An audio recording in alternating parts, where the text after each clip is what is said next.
في لقاء من لقاءات كابتن خالد المحنكة بمسيلمة، مسيلمة الكذاب، سأله سؤال مهم جدا، قال له مين أفضل في أفريقيا، الأهلي ولا الزمالك؟ يعني زي ما هنشوف دلوقتي كده. طب تعالوا نشوفها وبعد كده نرجع نعلق عليها تاني. يكون احسن نادي في افريقيا. عندك النادي الاهلي بطل دوري الابطال، وعندك الزمالك بطل الكونفدراليه وبطل السوبر الافريقي. حلو قوي. خلاص انت جاوبت. في الاخر مين؟ ما فرقه تاني نمشي واحده واحده اهي. فرقه واخده بطولتين وفرقه واخده بطوله واحده.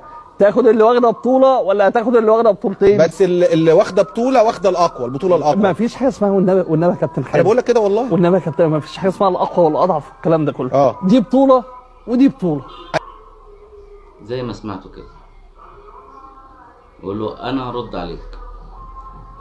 رد انت، مين اللي واخد بطولتين اقوى ولا اللي واخد بطوله؟ قال له يعني خالتي اللتاتة قالت له لا لا لا، بس اللي واخد بطوله هي البطوله الاقوى. قال له والنبي يا خالتي، والنبي يا خالتي ما تقوليش البطوله الاقوى ولا مش البطوله الاقوى يا خالتي، مش كده يا خالتي يا مسيلمه. قال لا لا لا مش كده يا خالتي، مش كده يا خالتي. قول له واخد دي بطوله ودي بطوله. يا فرحتك كنت اقول حاجه مش مظبوطه.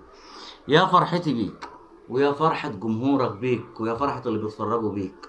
دي بطوله ودي بطوله. يعني اللي في الدوري الانجليزي اللي بياخد كاس كربالو ده ولا كربالو حلوه جميله على راي عادل امام، اللي بياخد الكاس دون يساوي الدوري الانجليزي. ده عقل برضه، ده عقل برضه. والدوري الاوروبي يساوي الامم الاوروبيه. طال دوري ممكن جايز ما بالمنطق ده. طيب انت كنت واخد الكاس كاس، وسيراميكا واخد الرابطه، يبقى سيراميكا افضل منك. مش عارف ايه الحسبه.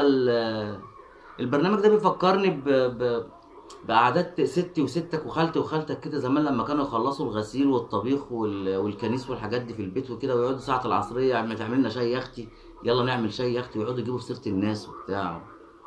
يا عم اللي بتقوله ده انت وهو، وانت ده يا كابتن يا كابتن، ما تقوليش يا كابتن، بتقول واحد بتقول كابتن. يا راجل بلع، اقسم بالله اللي قعدكم قدام شاشات ظلمكم.